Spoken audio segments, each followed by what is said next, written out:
Fairgrounds USA, countyfairgrounds.net. Welcome to today's podcast. Hi, do I have the Mr. Guy Collins, the variety comedian, groovy guy show guy on the line with me? Yeah, you do. Yeah. Hi. Yeah. How are you? Is that Karen? Yes, this is Karen, the county fairgrounds lady. How are you today, Mr. Groovy Guy? I am in Rockville, Maryland. Okay. And I looked at your website, and you really get around, don't you? Yes, I really do get around, yes. I do indeed. Yeah. Oh, okay. So, okay, Mr. Groovy Guy, tell us what the Groovy Guy show is and how long you've been doing it. Okay, so I'm the Groovy Guy, and the Groovy Guy show is a comedy, juggling, slack rope, and unicycle show. And I have been entertaining people since 1987, all over the world. So there you go. Okay, so how did you get into this?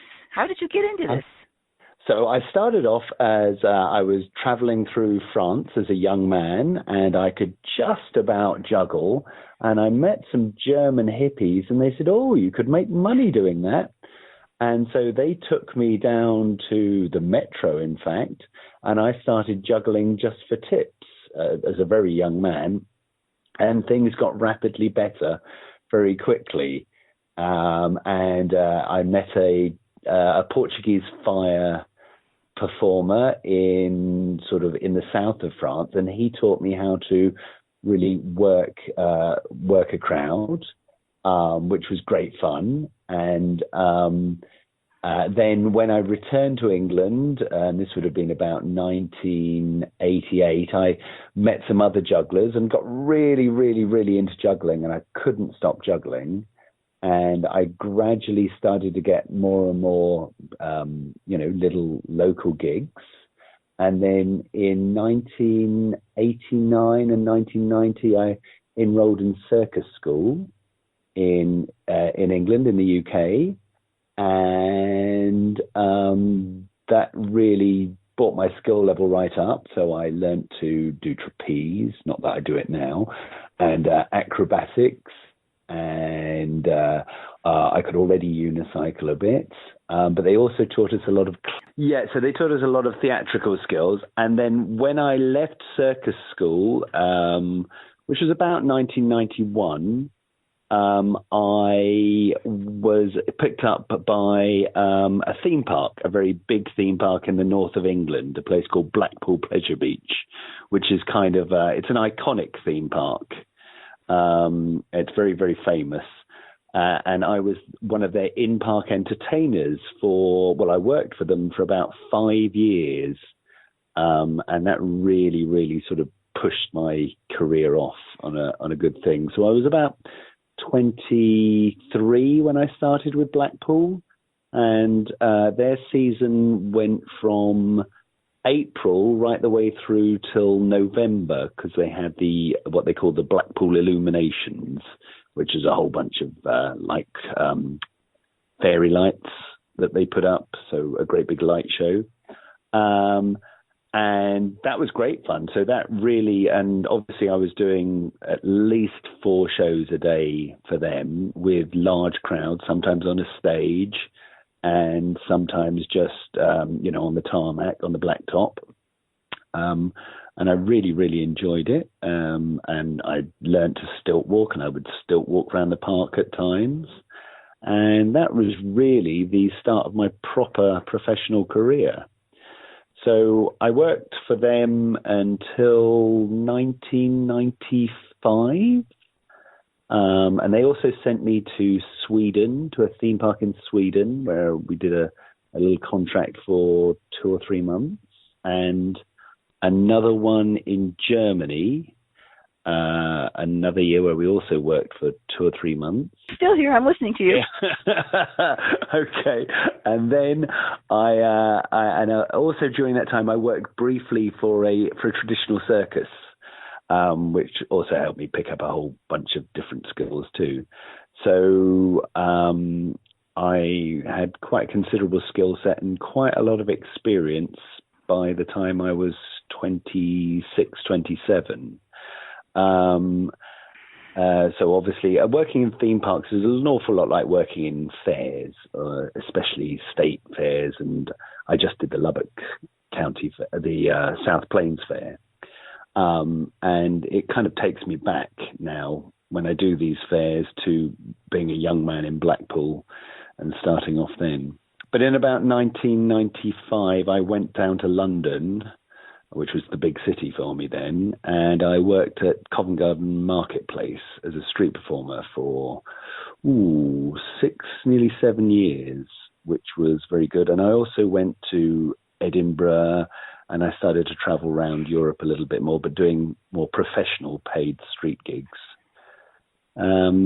And then in 2001, I moved back to the States because I was actually born here in the United States. I actually hold an American passport. And I moved straight to Key West. That was in November of 2001. And I was immediately offered a job at the time, it was the Hilton Resort and Marina. So I was offered a job as one of the Sunset celebrities there, and that was actually my official job title was Sunset Celebrity, which meant I would perform for the resort. It's fairly close to Mallory Square, if you know what Mallory Square is in Key West. I think everybody does, but it's definitely not. Mm-hmm. So it's quite an upmarket resort. And I performed one show before the sunset and one show after the sunset every day of the year, or pretty much every day of the year. And I worked there for 9 years. That's a long time. It was a long time. It was a very long time. I have to ask a question.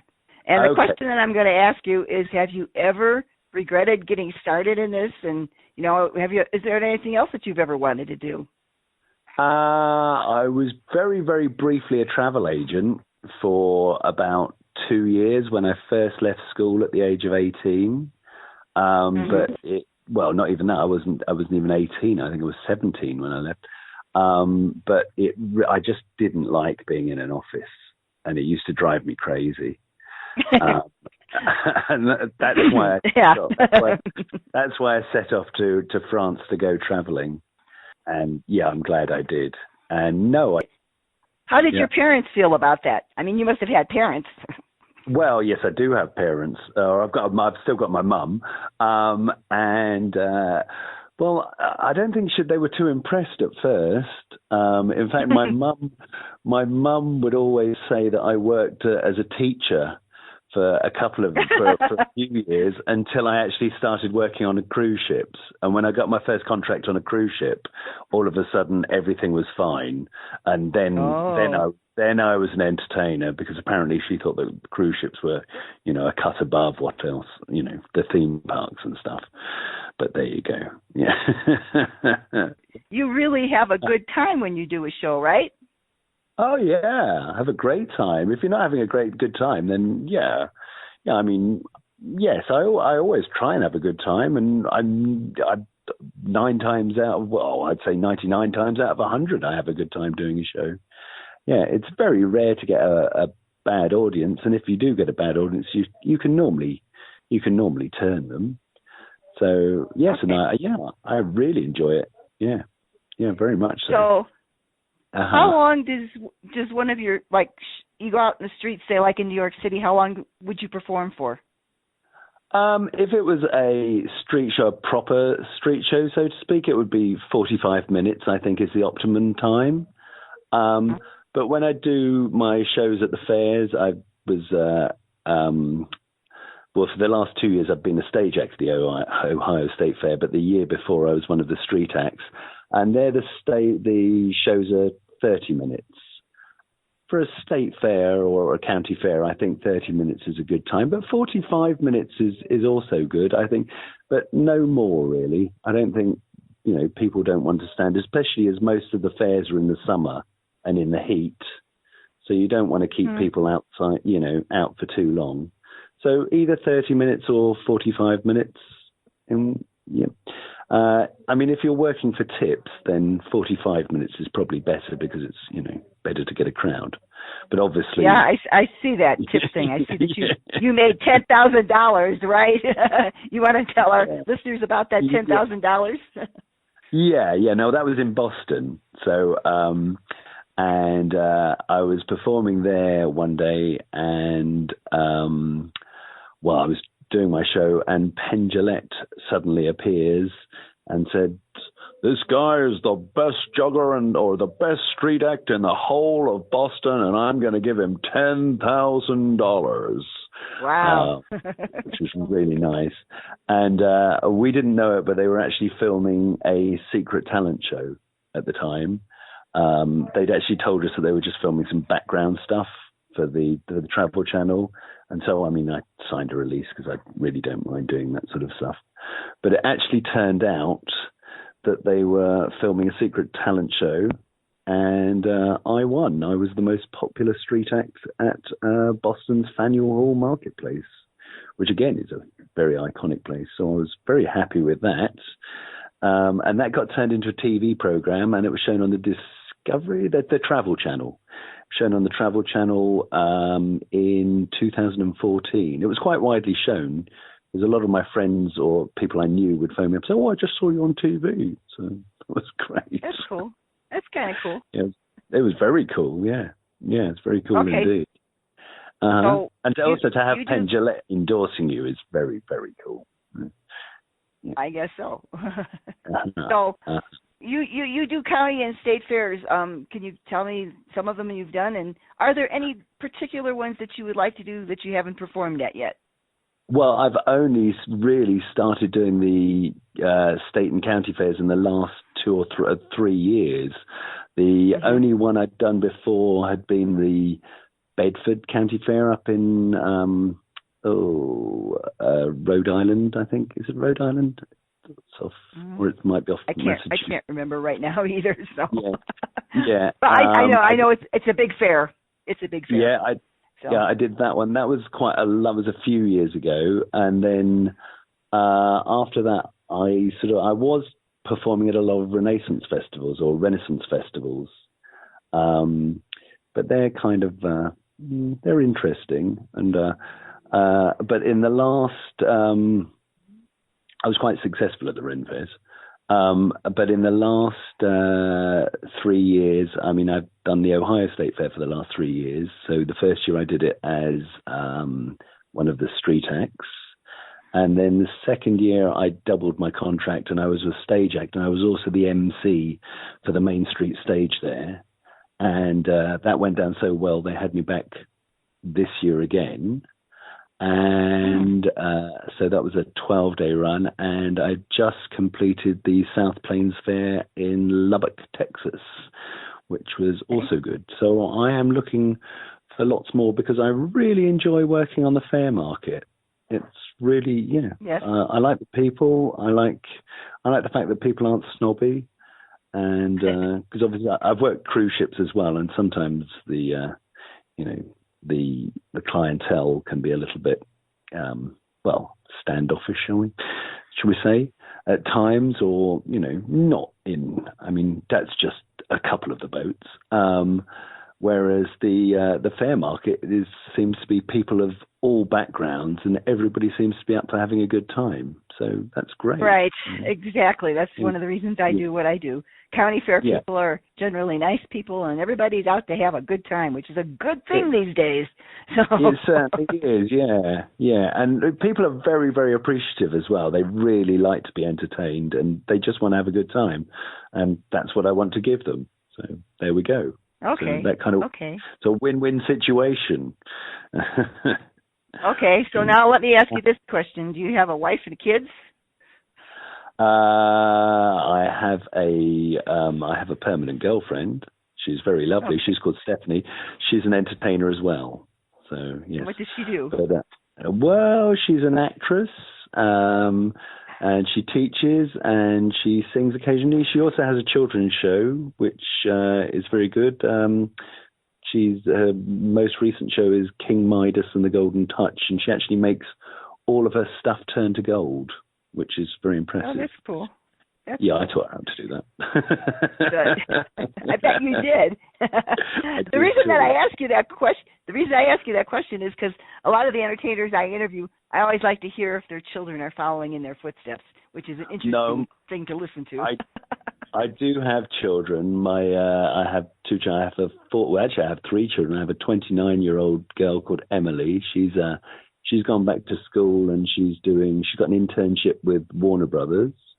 And then I have an 18-year-old girl called Poppy. She's still at high school, you would say. And I have a boy called Noah, and he's 14, and he's very into computers and playing music. So no, none of them are following me in my footsteps, but they're all doing very well for themselves. So, yeah. Okay, so what do you need when you say if a county fair were to call you and ask to book you? What kind of facilities do you need? I mean, do you need them to give you anything other than to? Obviously, I mean, somewhere to change is always good.